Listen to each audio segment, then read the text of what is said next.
Hello everybody, welcome to a lesson on 1.5, Solving Inequalities.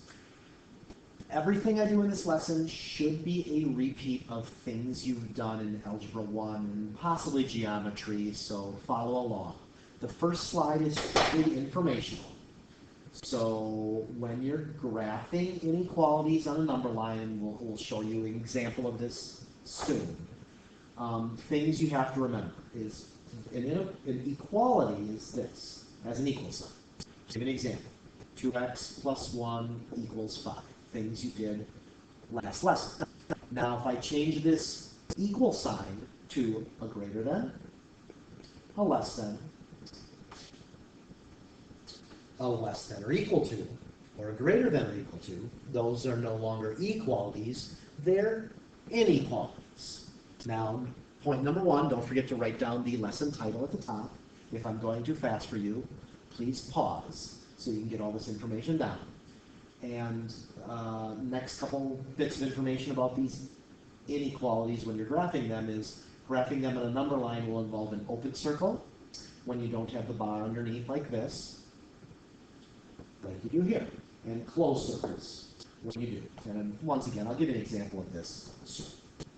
And then at the bottom, one thing that's extremely important is you must flip the inequality symbol whenever you multiply or divide by a negative number.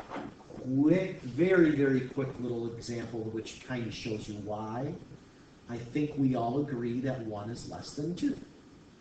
If I take this, though, and multiply the left side by negative 1, and multiply the right side by negative 1.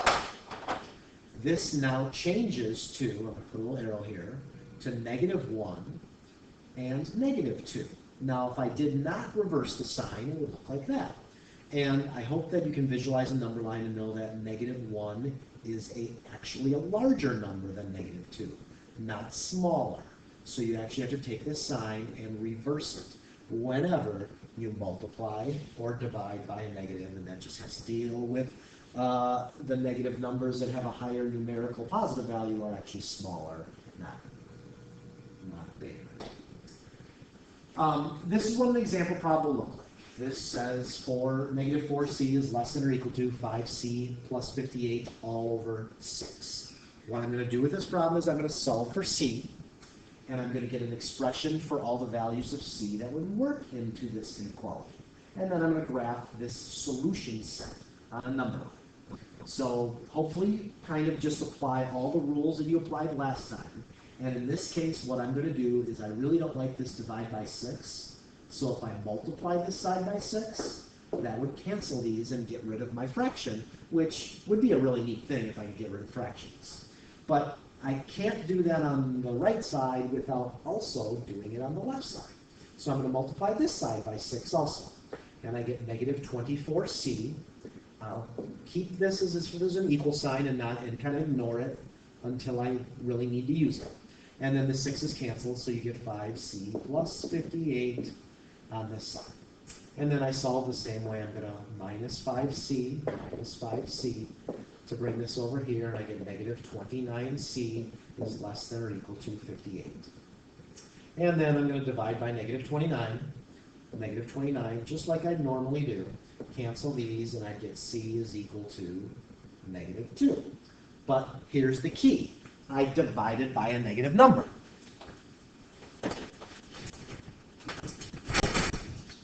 So whenever you divide by a negative number, you must reverse or flip the inequality sign. So the less than or equal to changes to greater than or equal to. Have your calculator handy so you can calculate all these if you had a hard time with this becoming 2. Now I'm going to graph all the values of c, or my variable, that are greater than negative 2 to show you a visual of what these answers could be. So I've already produced a number line here. If you're doing this on your own in your notebook, you would just make your own little number line and do this. I always like to put a 0 on my number line. And then I always like to put the key number at least negative 1, negative 2 right here. Now you can fill in more if you want to, but this is the bare minimum of what you must have. Now reading this, it says C's values are greater than or equal to -2. Here's -2. Like I said on the last slide, when you have a equality, an equal piece underneath, greater than or equal to, you must have a filled-in dot. And then all the numbers larger than -2 go this way. And kind of darken it in. And this gives you a visual for any number that would work. What I mean by that is here's the number 1. It's shaded here. So since it's shaded, if I substitute the number 1 into my original, I will have this answer, which is -4. And I'll have this answer, which if I plug in a 1 here, it's 5 times 1, which is 5. 58 plus 5 is 63. 63 divided by 6. Grabbing my calculator, I get 10.5. I can also put 10.5. I could use the fraction too. And then that inequality holds. This is true. So that's basically how this all works. If you'd like to just pause the video and attempt this one all on your own, feel free. I'll start working on it here in a moment and have all the answers for you. Distributive property is very important. If you need an explanation, I'll be showing you. -12c plus 24, and then solve the exact same way you normally did. I like to leave the c and bring the numbers over here. It doesn't really matter if you decided to move the 12 and the 12c on opposite sides, you could do that. This becomes -12 greater than -12c. Now remember, I subtracted 24 or added a negative, so I did not divide. No need to flip the sign yet. Now I divide by -12. Cancel, I get c. Cancel these, really I get 1. 12 divided by 12 is 1. But I divided by a negative, so I must reverse the sign. So it was a greater than, now it's a less than. Now when you have a letter on the right side, like you do here, if you'd like to rewrite it so the C is on the left and the 1 is on the right, you can, but remember the opening must go towards the C. So this is really what I'm graphing, all the numbers larger than 1. You don't have to reverse it as long as you read this one from right to left and say C is greater than 1. Here's my number line, here's a 0, here's a 1, put my key members on my number line, and any values bigger than 1, I put a little open circle here, and shade greater than 1. I like to put the arrow on to signify it goes on forever. Now, I'm going to give you a couple examples here of writing statements, taking a verbal statement and writing it into an algebraic statement. But I'm going to be using inequalities here. And there's some key words here, like the word least, and we'll go through a couple more in a moment. We're just going to write inequality, and we're not going to solve these. We'll just go quicker. Make sure you number these correctly. This is example 2a, and make sure you did the same thing on example 1. If I was asked to write an expression for twice a number is at least 15, you just don't know what that number is, so it's unknown, so I like to use x. You don't have to use x, you can use m or any other letter you'd like. This is how you write twice a number. And then it's at least 15, so I'm going to put a 15 over there. Now the question is, how do you write at least? Well, if something's at least 15, does that mean it can be 14? No, it's at least 15, so it's got to be bigger than 15. So it's got to look like this with the equal to, because it could actually be 15. Now this is a tricky one because many people read least and they think it's less than, but it actually is a greater than when you say it's at least something. If Johnny has at least $15, that means he has 15 or 16 or 17, etc. If you want to try this on your own, feel free to pause and give it a try and then check with me.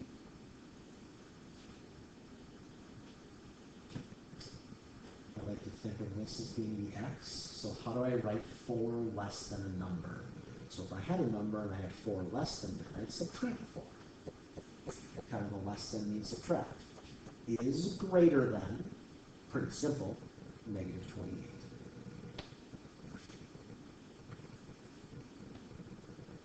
Try C on your own if you'd like. A number is increased by 7 I had 10 and I increased it by 7, I'd add 7, is less than 5. And then another one I wanted to get to, you're going to get a little bit of this vocabulary in here you need to work at. Quotient's one that students have a hard time with. Product is another one. Product means multiply, quotient means divide. So how do you write the quotient of a number and 8? 8 and a number. The number is x. How do you make a quotient out of this? Well, you're just going to divide. The quotient of a number and 8 is at most negative 6. Is at most, so it's going to be under negative 6. And that would be your expression here. You could use the division symbol if you want to, but I like to use fraction bars when I do this. All right, example 3. Gets a little trickier with some of these story problems. Do your best. I will definitely cover these and give you some details in class. This is kind of a geometry overlap from last year, which was a lot. We're going to be writing inequalities and solving them. So you can kind of ignore this here. The lengths of the sides of a triangle are in the ratio of 5 to 6 to 7. That means it could be 5, 6, 7. They could be 10, 12, 14 if I multiply by 2. It means that they're a ratio, not values. Describe the length of the longest side if the perimeter is less than 54. Now, this is a tricky question. I'll show you kind of how to do this one, and then you're going to have some struggles with these. But basically, if you have a ratio of 5 to 6 to 7 in this triangle, that means that this side could be 5, 6, and 7, or you can multiply by 2 or 3, or multiply by 7.1. It doesn't matter. So I just don't know what I'm multiplying them by, so I'm using x's.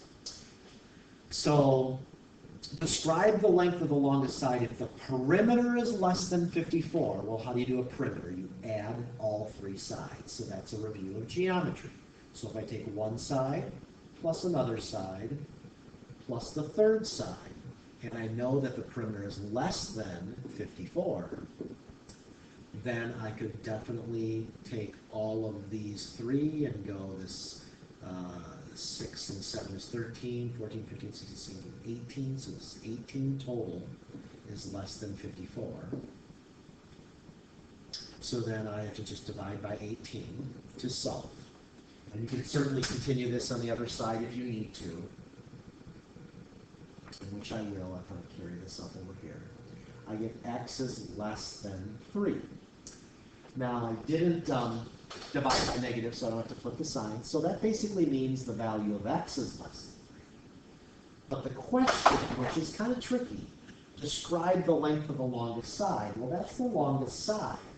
So if x has to be less than 3, and you're multiplying that by 7, so then you know that the longest side, 7x, has to be less than I multiplied by 7. So I have to multiply this by 7. Has to be under 21 to give you a value of x is less than 3. That's a tricky one. It's the only story problem I'm going to do right now. We'll come back to these. It's going to be something you're going to need to work on. I want to talk a little bit about and or problems because they are a little bit different, but this should be a repeat of what you did in Algebra 1. An or problem means that one thing or the other could be true, so you might have 2 separate problems. So in this case, you'll have 8x is greater than negative 32, solve like you normally would. Divide by 8. You get x is greater than negative 4. Or solve, divide by negative 6, divide by negative 6, and you get x is, and 48 divided by negative 6 is negative 8. So let's see, greater than, right? Nope, flip the sign, less than or equal to. So for an or problem, your values for x must be greater than negative 4 or less than or equal to negative 8.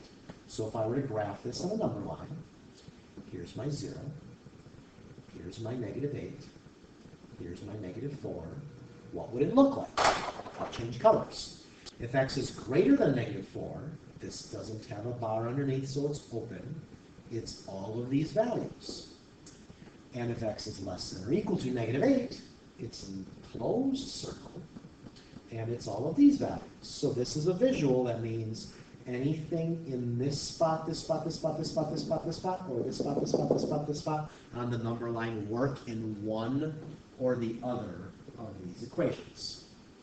Well, what about and problems? And problems means both. So sometimes they're written separately and sometimes they're combined in a compound inequality. I'll get to that in a moment. You just solve these the same way. So get m alone by subtracting 2. Negative 8 minus 2 is negative 10. Use your calculator if you're bad with integers. And divide by 2. M is greater than negative 5. And same thing, solve for m. I'm going to minus 1m. Minus 1m. If there's nothing in front, it can be implied to be a 1. That's 0. 3 minus 1 is 2. Didn't divide or multiply by negative, I subtracted. And then I divide by 2. Didn't divide both sides by negative, so these are my final answers. So let's look at a visual of this. Here's 0. Here's negative 2. Here's negative 5. So m must be, careful, read it right to left, m must be greater than negative 5. So it would look like this. And m must be less than negative 2. So it would look like this. So and means they both have to be true. So unfortunately, this one's tricky because and means both. Only one of them shaded here and only one of them shaded here. They're both shaded here. So this final graph would just look like this green thing. I wouldn't even graph these little branches out here. It's just the numbers between. And then the last one I'm going to do for you here is solving and graphing compound inequalities when they're written together. If they're written together like this, you have two inequality symbols. These are always and problems, because and means both, and this y has to be fit in both of these inequalities here. So how do you do this? You do this the same way as if you would kind of just ignore this part over here and just cover it up and look at only this part on the right. What would I normally do? I'd add 7. Well, now instead of doing this once over here, you could actually put the 7 over here. Also, you're trying to get y alone in the middle. These cancel. 3y less than or equal to 23 plus 7 is 30. And then this is 15. And you normally would divide by 3 to get the y alone. But let's just divide everything by 3. 15 divided by 3 is 5. Cancels here. And you get 10. So you could read it like this. Y has to be greater than 5. And y has to be less than 10. Or, if you read it all together, y has to be between 10 and 5.